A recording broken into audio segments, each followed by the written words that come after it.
I'm Frank Garza, and welcome to Here and Abroad, a podcast that follows the U.S. men's national team and their player pool across Europe, MLS, or wherever else they play their club football. On today's show, we're going to do an end-of-season wrap-up for U.S. internationals who played in MLS. We'll discuss the players who had the best and most disappointing seasons, the most likely candidates to move to Europe over the winter transfer period, and some up-and-coming U.S. internationals to keep an eye on. To help me today, I've invited Fabian Rankel back to the show. Fabian is a freelance soccer writer and reporter based out of San Francisco. He's written for 90 Minute Football, SBI Soccer, and Forbes. Fabian, welcome to the show. Hey, thank you for having me on. It's truly a pleasure. Like I've been saying earlier before we started recording, I've been seeing some episodes, and I love to see the growth too. So thank you for having me back on. Oh, thank you so much. So it's been, you were on back in February. Yeah, You and I did a MLS season preview together. Now we've had kind of a full season to watch. And I know you've been keeping a close eye on these U.S. internationals in MLS. Let me ask you first off, of all of them, who would you pick as your MVP of the season? This one's tough because if we're just talking the MLS regular season, for me, I think everybody has to choose this one. It's Diego Luna, right? Diego Luna really took that RSL team and put it on his back, and made them still a contender for these playoffs. Now, if we're talking the whole season, including to where we are now, where we're going to see the final of the LA Galaxy versus the New York Red Bulls, I like John Tolkin. I think Tolkin's been a great cornerstone for that Red Bulls team. I know this question is going to come up soon, but if you're in MLS and you're going to watch that final, enjoy it, because I don't know if he's going to be here long. But yeah, I think John Tolkien's had a stellar season being a leader for that club, and seeing him play the Olympics and then keeping that form up, to be honest, through the MLS season and getting the Red Bulls to a playoff spot, not the best playoff spot, but at least they were able to, take care of business once playoff time came around. But yeah, Diego Luna has been lights out during the regular season, really, blossomed into a star in MLS, to be honest.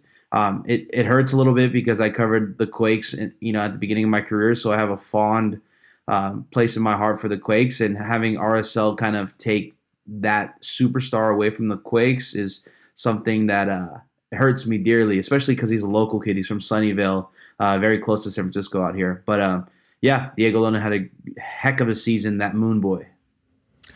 Yeah, he was named 2024 MLS Young Player of the Year. I have in my notes here, he scored 8 goals, 12 assists, which was a big improvement from the year before. Yeah. So yeah, he definitely had a great season. And I should mention, you and I are recording this a few days before MLS Cup. By the time folks hear this, MLS Cup's going to be over, so folks will already know who have won.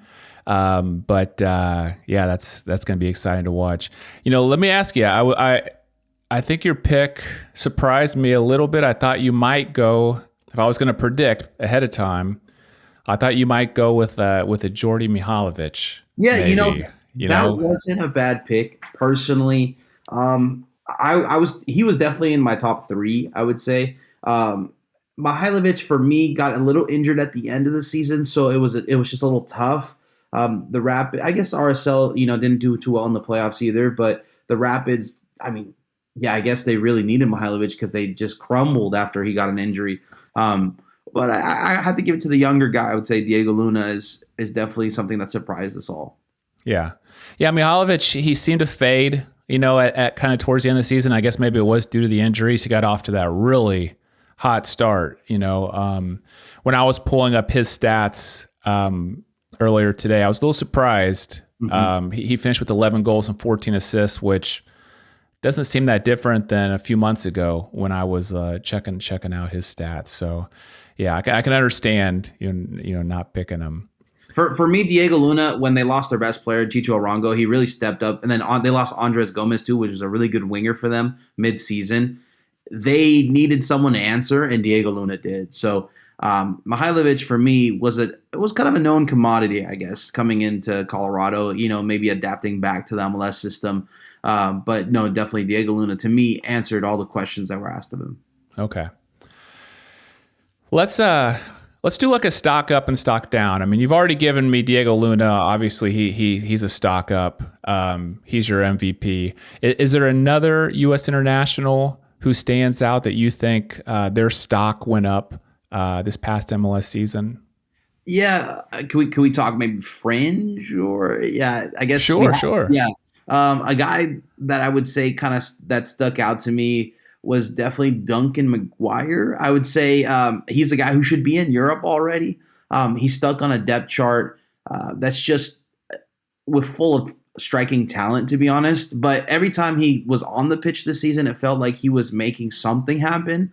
So in my book, I think the hype still rises with Duncan McGuire. I think even though he's not a starter, I still think there's tons of potential there, and I think he should be making a move to the championship anytime soon. Jack McGlynn is a guy who really stepped up to the plate, and if they made a playoff spot, I think he would have shined. This is a crazy take here, but Kevon Sullivan and Quinn Sullivan, I think the Sullivan brothers did a great job with that Philadelphia team. Definitely guys who will be on the radar in the future. And don't sleep on Quinn, right? I think Kevon gets all the hype, but Quinn, sneakily gets the job done with tons of assists for that Philadelphia side. Another guy who I thought was doing pretty good once he got a change was DeJuan Jones. So maybe a position that's not too concrete for the USMNT, maybe still a little too old to kind of be in this new cycle. But I thought he did pretty well. He's a guy who made the USMNT a couple of times.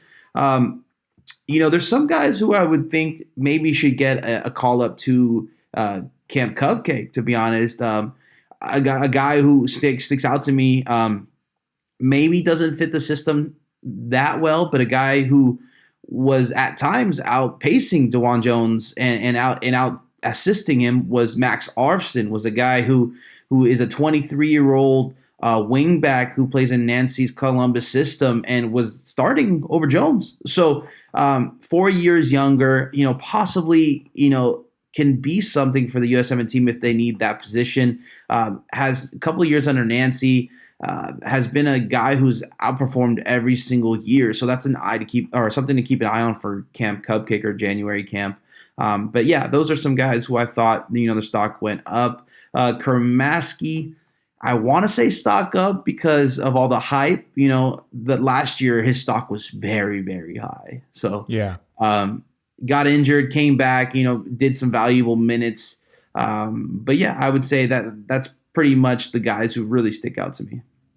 Yeah, DeJuan Jones, he seemed to have some momentum at one time with the U.S. men's national team. I'm thinking back to like last year with the Gold Cup, and then he was in the January camp, and right. I kind of had my eye on him. I liked what I saw from him. Hasn't been called, back up, since then. Hopefully he'll get a look in at the January camp because I do think he's a good player. But yeah, there's these question marks about, I don't want to say he's too old because guy's only like 26, 27. Yeah, okay. Yeah. But he's like, so he's not like a young talent, like he doesn't have that going for him. So this was a weird one. I'll say this. This one's a guy who's never probably going to touch the national team, but Aaron Long had a great season.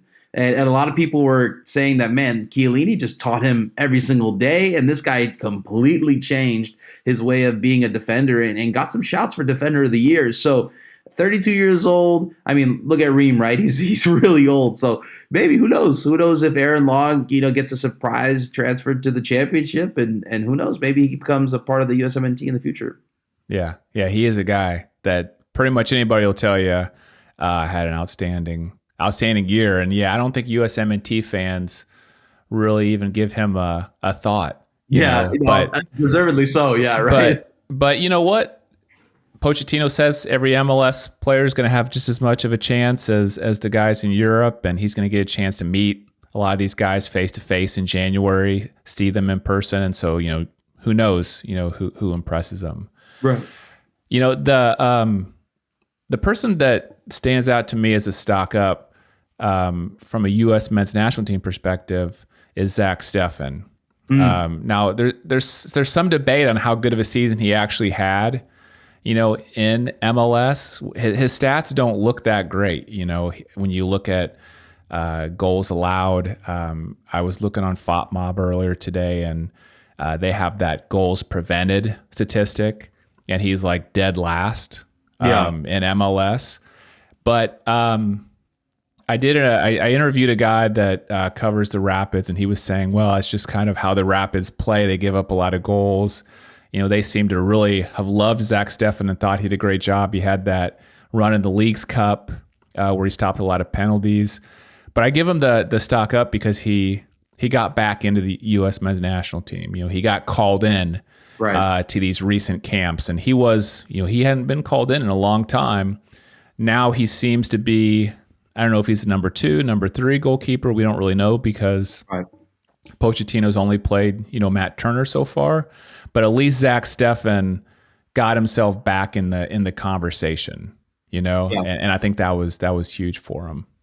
Another goalkeeper that everyone, maybe if you kind of follow the younger guys, keeps an eye on, possibly Chris Brady is a name who had an okay season in Chicago. I mean, it was a bad season overall for that team, but he kept the job. I mean, he's becoming a leader in that side. So he's 20 years old. It's someone to definitely keep an eye on.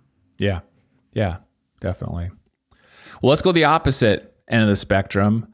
Let's do a stock down. Who's somebody that you thought had a disappointing season, or whose stock went down for whatever reason? Yeah, look, I like this guy a lot, and I think he possibly does have a future with the USMNT. But Patrick Schulte, when the moment got so big, gave up a couple of blunders, to be honest, this season. Had a very, very good trajectory, and then just against the game against Miami in the season, he had a big blunder where Miami scored an easy goal and they came out with all 3 points. Lost a couple of finals. But again, a young guy, I still think has a great kind of trajectory with the USMNT, but at 23 years old, did not have a good season last year. Really? Yeah, he's a guy that I thought was at some point he seemed to have a good Olympics. I don't know, he seemed to have some momentum with the U.S. men's national team. When Mikey Varis was the interim coach, he gave him like a start, and there was some talk that maybe, with Matt Turner not playing and nobody playing, he was the guy. Pochettino hasn't played him at all. But you're saying like you didn't see much from him this season in MLS. I would say it was more of the moment. I mean, he was he was a good goalkeeper, but then in the games where he needed to step up and show that he's truly class, unfortunately, the lights were too bright, and he made a couple of big goalkeeper mental mistakes. And that's right at the time Pochettino was taking the job. So maybe that has something to do with it because it was all over the news. I mean, every single person was watching that Miami-Columbus game. And if you have a blunder where you run into the center back, and then all of a sudden, it's an easy goal for Luis Suarez, that's all these highlights everywhere. So I think that moment maybe lost a lot of momentum, even if he had a good Olympics, because it was everywhere, to be honest. And I hate to say this, a lot of people watch Miami, even if they don't like MLS, so they're gonna make their assumptions when Miami's playing against a USMNT guy, and then they're like, "Oh wait, didn't he play for us in the Olympics?" And then all of a sudden, he's just making a huge blunder. Yeah, that spotlight is bright whenever you're playing Inter Miami, or if you're playing on Inter Miami. Okay, let me throw another name out there. A guy whose stock I think went down a little bit was Miles Robinson. FC Cincinnati. And to be fair, I don't even know if I watched one full game of FC Cincinnati. So I'm not talking about his MLS performance. You maybe could tell me better how he did for FC Cincinnati, but I'm talking about from a USMNT standpoint. This was a guy we thought was going to be a potential starter. And now he seems to be getting called into camp, but like not playing very much. So maybe he's that like 4th or 5th center back. And he kind of seems to me he's going to be on the bubble of making, if he's going to be on the bubble of making a 23-man roster, right now. Any thoughts on his performance this season? Cincinnati really struggled staying healthy this year. To be honest, they were playing DeAndre Yedlin. Yeah, you heard that right. DeAndre Yedlin at center back. so they were having a tough time filling in a partnership that could, stop leaking goals. So injuries, Matt Miazga went down, even Yedlin went down. Their third string Hangalud went down. So it's just unfortunate that team just was plagued with injuries, and Miles Robinson got some pretty dumb red cards too in the middle of the season, and it was a dumpster fire this year. A lot of guys wanted to leave. There was drama off the field for them. Yeah, unfortunately, his stock went down just because that team was just full of problems, and I was even shocked they made it to third place, to be honest, but in the East. But still, yeah, that was not a good season for FC Cincinnati because they could not stay healthy. And Miles Robinson, I don't even know. I mean, I don't even think he got like not more than 9 games with the same center back. So it's something to keep in mind with that. But maybe next year he kind of ramps it up with Miazga back, and they kind of put on a tear or go on a tear. Yeah, it's gonna be a big year for him. I'm interested to see what he does next season. You mentioned earlier, some of these guys in MLS this season might be making the move to Europe over the winter transfer period, and that's where I want to go next. Who are the U.S. internationals you think are most likely to make that move to Europe this winter? So this was a little bit weird. Let's get weird, all right? This is put on your tinfoil hat, all right? Jesus Ferreira posted on his Instagram story, "I'm looking for someone to appraise my house." So if he's possibly, when did this happen? Maybe about a week ago. So okay. Is he getting a remodel done, or is he trying to sell his house so he can move? Right. So it's interesting. That one was pretty interesting to me because the last move he was going to make was blocked because of the Ukrainian-Russian war, and MLS stepped in, which is a wild story. Because he was supposed to go to a Russian club, if I'm not mistaken. Yeah, that's correct. So I could definitely see that still happening. A new coach coming in, a team that spent a lot of money on Peter Musa, and Peter Musa is a striker, and it kind of leaves Jesus Ferreira in this weird, is he a 10? Does he kind of go around the field? Does he have a position with us? So I could definitely see, FC Dallas finally cutting ties with Jesus Ferreira and letting him go to Europe. John Tolkien's a guy who I think is definitely on the move, has quality in MLS, has shown quality in MLS, and I think definitely wants to make a move to Europe. Another guy who doesn't play in MLS but is linked to Europe now all of a sudden is Cade Cowell as well. So that's another guy who to keep an eye on. I guess this is the North American wrap up, So I love me some Cade Cowell, so I'll always make an exception to throw him into the podcast. Yeah, he's been linked to Europe. Had a little insight, hush hush. So maybe that happens, but yeah, it's interesting to see a couple of these guys. I think Jack McGlynn eventually makes the move. Maybe they kind of need him next season. I think those Philly guys, I think they're all going to go to Europe one day. I just think it's a matter of time. Brian Gutierrez is a guy who didn't really talk much. I think his stock went up this year. He became a focal point of that Chicago Fire offense. Could be on the move. Maybe that new coach comes in, which is somebody that we all know here, Greg Berhalter, and says, maybe we want to go in a different direction. We want to win now. So they ship him off to a team.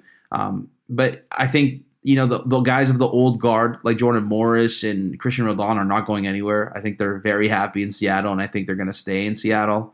But yeah, I would be looking at those kind of guys.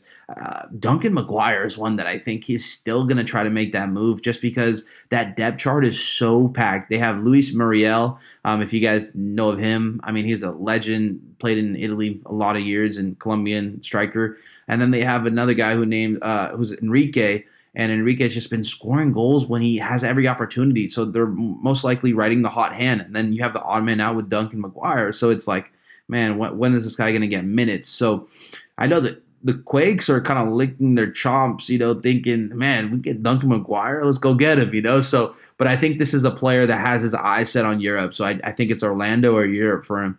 But yeah, I think those guys are I would say 4 that really, really stand out to me.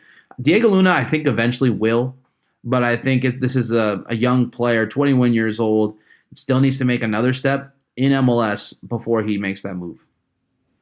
Yeah, Duncan McGuire, I sure hope it works out for him. I mean, that was heartbreaking what happened last winter with him flying over there, hanging out in England, and that Blackburn deal falling apart, basically because of paperwork. But so he wants to go over there. There's teams interested in him, and right. I agree with you about Jesus Ferreira. That's an interesting one because When I saw that, I was like, whoa, what's going on here? I mean, speaking of stock down, I mean, he's a guy that was the starting number 9 for the U.S. men's national team at one point. He was one of the top MLS goal scorers, and he just had a bad season this year. Lots of injuries, didn't score many goals at all. So I think it seemed like he didn't want to be there, to be honest. It looked like he was unmotivated. And it may be where they sat in the table, and maybe because of their coaching changes, it just looked like he wasn't wanting to be there. Like he didn't even celebrate his goals, really, to be honest. Yeah.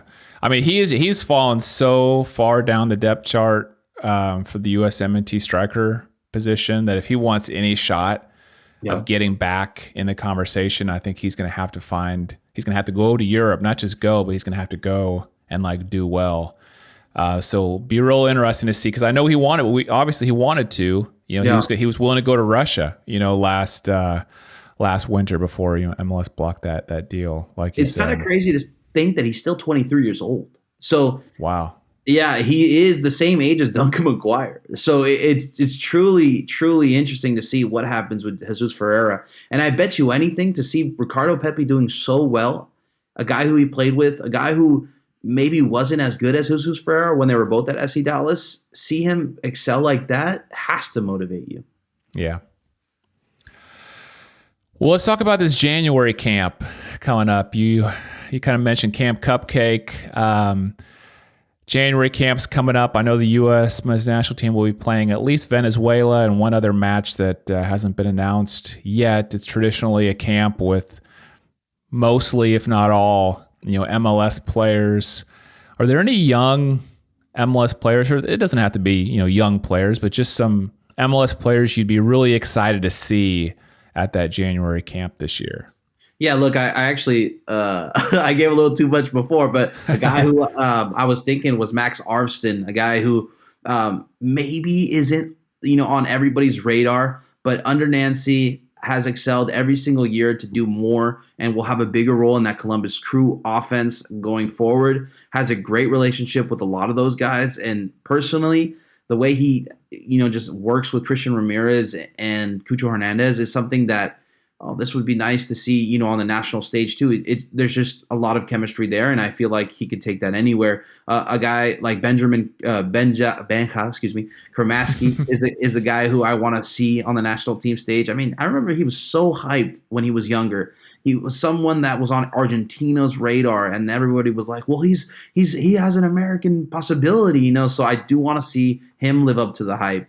I still remember when Miami signed him. It was a lot of hype, and it was even before the whole Messi era.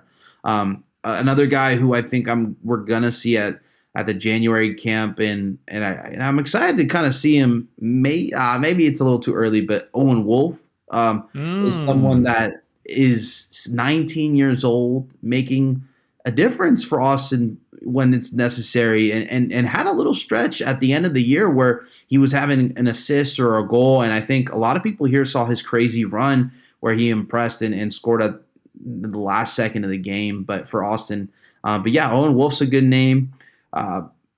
Patrick Schulte will be there. John Tolkien, Brian Gutierrez.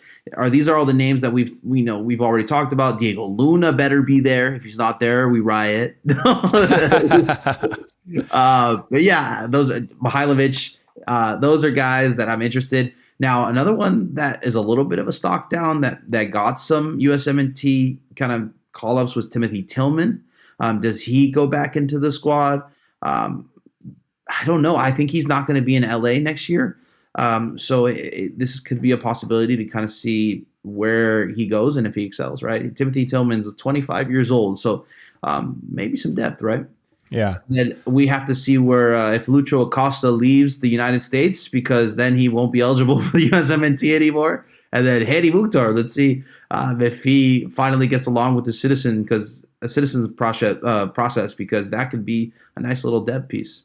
Yeah. Well, that's a good shout out to Owen Wolff. I hadn't thought about him. I'm here in Austin, so I'm an Austin FC fan. Yeah. I'd love to see that. It's going to be real interesting to watch him next season without his dad as the coach. I think that can be just a great opportunity for growth for him. It just always seemed a little, It just seems a little weird to me. I'm sure he's used to it. His dad's probably been his coach for like most of his life, but it'll be interesting to see how, a new coach handles Owen Wolf next season. I actually forgot to kind of shout this guy out, but Daniel Edelman's having a great playoffs.